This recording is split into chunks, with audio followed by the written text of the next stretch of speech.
Hey everyone, I want to talk all about my experience with chronic anxiety, just how much I've improved over the last 4 years, where I was when I first came in to see Rob, and I just kind of want to have some fun with this video. Rob really likes this scratch-off presentation of all the Colorado 14ers, so he wanted me to talk about this and kind of throw it into just really how bad I was. A lot of people, when it comes to Momin, me, Phil, Jade, Sam Williams, Rob himself, and many other people who have done videos for the channel, they see us in the presentation of the now. And they don't really see where we came from, which we don't need you to see where we came from, but it is important to talk about that and remind people from a hopeful perspective of, as I say in many of my videos, being highly suicidal and not leaving my house in a mental hospital only 3 years ago and 8 months. It hasn't even been 4 years. November, it will be 4 years to where I am today, which is astronomically better, living my life to the fullest, hardly bothered by many things. And just, I've done a lot of things. I started a business. I'm in a couple different states. My wife and I, our relationship is much better. My ability to see things through a calmer lens. I'm so much better at wearing anger since I really struggled with anger, changing my beliefs. Before I go any further, please subscribe, hit that like button down below. Please let me know what you think about this. Let me know if you've climbed any of the Colorado 14ers. If you have any passion to do that, I would love to hike a Colorado 14er with someone. I got one person in mind who lives here in the Springs. We haven't quite caught each other yet on one of the mountains, but hopefully he'll see this and it will be like, oh God, he's going to make me do it. But yeah, if you're ever in Colorado and you want to hike a 14er, you let me know. And if you're interested in our coaching and webinar services, please email us at phil@ocdrecovery.com and we'll get back to you in a timely fashion. So I'll start with this. So, we have the Colorado 14ers, like I said, and I really messed up the one I just did on Saturday when I was scratching it. I didn't realize the actual pen was open. So I'm like, why does it look all scratchy? I'm like, oh, because the pen is open. Next time I know to use a key. So I've done 9 of the 58. I believe there are 58. 1, 2, 3, 4, 5, 6, 7, 8, 9, 10, 11, 12, 24, 36, 48, 9, 50, 51, 2, 3, 4, 5, 6, 7, 8. So 58 of them. I've done one class 3. It goes up to class 5. Class 5, you need ropes. It's vertical walls. Class 4, ropes are there, but it's pretty sketchy. You are vertically climbing. Class 3 is a lot of loose scrambling, loose rocks. I've done one. My friends give me a lot of crap for it, though, because I stopped 100 feet short of the summit, and I never actually hit the peak, so I did not cross it off. The majority of the ones I've done are class 1 and 2, which means there's not really, you're just bouldering and you're scrambling on big rocks, but there's no ropes required or anything like that. If you go online or you're in the WhatsApp groups and you see the really creststone one or the one I talk about, Capitol Peak, I'll have to do that one. My buddy left that one for the 57th to 58th, which some people start with that one. So I have a lot left, and there's still ones in here like I've never even heard of, like Culebra, Handies, Sunlight. There's just ones, and the rest of them I probably heard. La Plata, maybe heard that one once. Antero, I've never even heard of that one. Kit Carson, never heard of that one. Casti, nope. So there's ones in here, like I said, I've never heard of, and some of them are really remote, and you have to really get out there. So the reason why I wanted to open up talking about this is because when I first came in to see Rob, I was in a really bad way. I didn't want to leave my house. All I wanted to do was vent to my wife about how bad life was. I didn't work out for 6 to 8 weeks, and I really didn't have a lot of anxiety during that time, just a lot of hyper-awareness and depression, because I didn't realize I was giving into one of my biggest compulsions for my body dysmorphia. Now, looking back at that, I realize how compulsive it was, but I didn't see it at the time.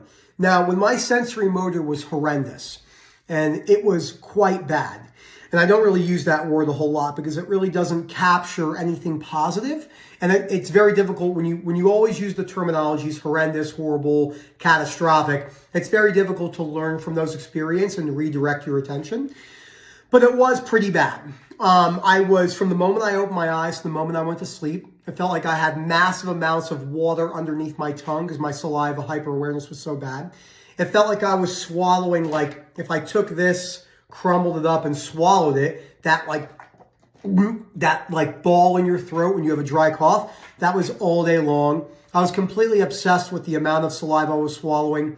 I was completely obsessed with, am I swallowing correctly? Am I swallowing too much or too little? Same thing with my blinking. Am I blinking too little? Am I blinking too much?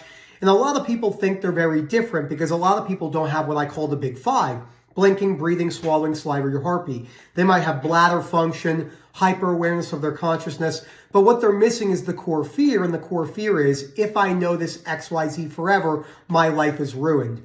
That's why it's so important to read this book on the reading list, and you're going to have to read it more than once. Like, you could see all the notes I've taken in there when you look into the sides.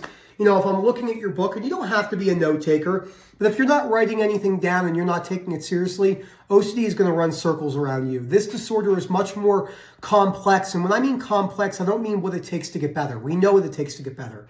Unconditional self-life, other acceptance, exposures when necessary, decreasing avoidance, patience, persistence, grit, and just, an overall sense of patience and realizing that you don't actually need to recover in order to live your life. A lot of people are waiting to feel a certain way to do something. That's the biggest mistake people make in life. I'll go to the gym when I feel better. I'll start dieting when I feel better.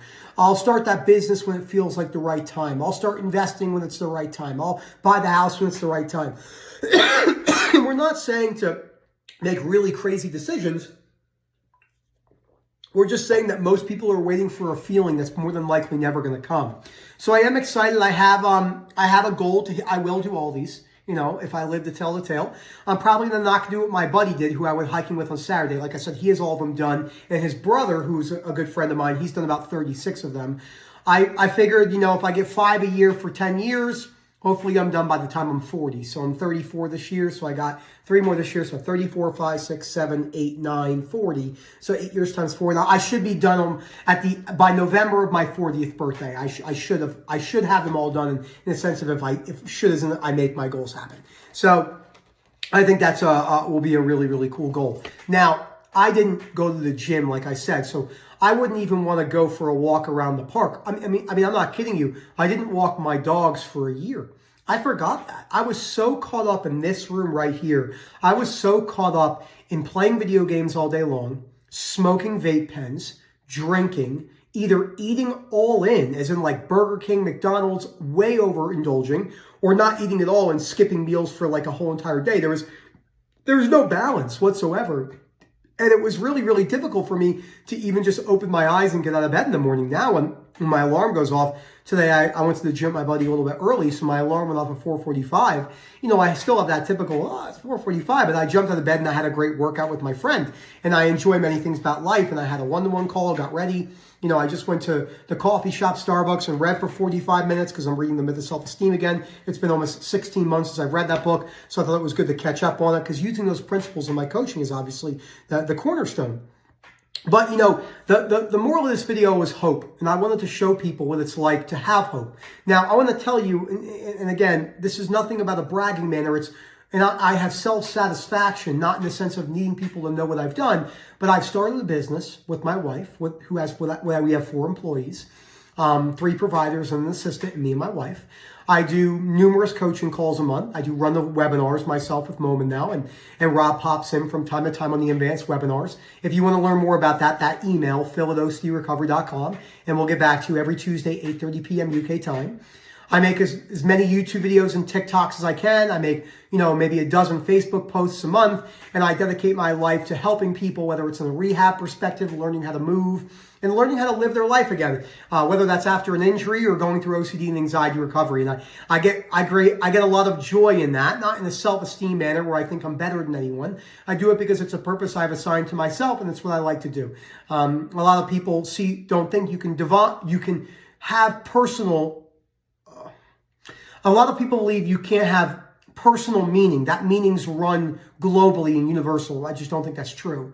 Because even being a good person isn't a universal truth, because we have murderers. So it's just the truth. We have people that commit acts of murder. So you're not murderers, because that means they would always be murdering. But there are people who commit murder, and whatever reason they're not acting in the best of the human race by pushing the species forward. They're ending a life, and for whatever reason they deem fit. So it's not that there's universal truths out there. The only universal truth that we know, which is debatable, is that we die. But are we already dead? Are we in a vacuum? Are we in a simulation? Are we in a dream space like the Matrix or Inception? We'll never know. Are we going to die and then wake up in another body? No one knows, no matter what anyone says. It's all up for grabs, all up for uncertainty and for great conversation. But I wouldn't have been able to have any of those conversations if I wouldn't have worked on my belief systems. And again, I know it's redundant and monotonous, but that's why this book is so important. And a lot of people say to me, well, I don't understand what reading a book is going to do for me. Well, you give it a try and see what happens. So I started the book. I've hiked 9 of these 14ers. I go to the gym 2 hours a week. And I had to do all of this stuff while chronically anxious. I couldn't wait for it to go. I had to basically have this realization. I'm going to live my life through the perspectives of hardship and determination. And I'm going to wear everything as tough as it feels, as real as it feels. The Flavors of Anxiety, which is the YouTube video I'm going to do tomorrow called The Flavors of Anxiety, which is a great recommendation, someone I coach. And what we mean by the flavors of anxiety, the way anxiety presents, the different types of heart palpitations. Heart palpitations can present in many different ways to keep you analyzing and guessing. Ready? Okay, here's one. Thud, thud, thud. Here's another. Thud, thud, thud, thud, thud, thud, thud, thud. More superficial and fast. Here's another one. Thud, thud, thud, thud, thud, thud, thud, thud. So irregular. Oh my God, do I have an arrhythmia? Very slowed down. Just that boom, boom. That depersonalization, derealization, where you're really spaced out. And then all the way up to like, 180 beats per minute, having an extreme panic attack.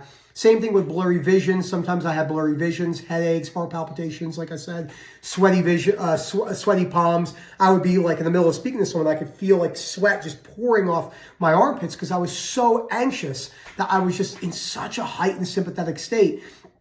And what happens is when you're getting better from that, you realize as a whole how scared society is to feel any anxiety. Oh, you have to always have the optimal routine. Stress is so bad for you. Stress and anxiety is a part of life. Now, that's not enough to get underneath it, but it is enough to give you an idea that it's something that we're all going to deal with. So, and I'm not saying any of those things were easy. I remember showing up to meetings with people in my business, hiring process, and thinking, how am I going to be able to even focus? Am I going to be able to be a good boss? How is that possible? I can't even focus on anything. I'm so distracted. But you know what I said? You know what? I got to break down that fear of rejection. I just have to go for it. So again, the only way to wear that physical symptoms of anxiety is to just go for it. Waiting for it to go. Most people's lives will go by them because they're not taking action. Yes, the fear of rejection is going to be there. Yes, you're going to be, am I making the right decision? This and that. You got to just go for it. You can talk your way out of anything. And I'll end it on a great quote by someone that I talk about this quote a lot in the webinars and coaching calls. Someone I like to follow. He's a little wild, Dan Pena. And if anyone knows who he is, he screams and yells a lot. He's pretty out there, but he makes some good points. If you can look past people's deliveries, some people make some extremely good points because I was one of those people that screamed and yelled a lot. And someone asked him, how long does it take you to make a decision? He said, 60 seconds. They said, even if it's for a lot of money. And he said, it doesn't look. He goes, you could talk your way out of anything. I'd rather make the decision, stick with it, and accept the responsibilities that I could have made the wrong decision and learn from that instead of talking my way out of everything. Life's going to go by you. Please make a decision. Again, if you want to come hike one of these with me, please let me know. They're a lot of fun.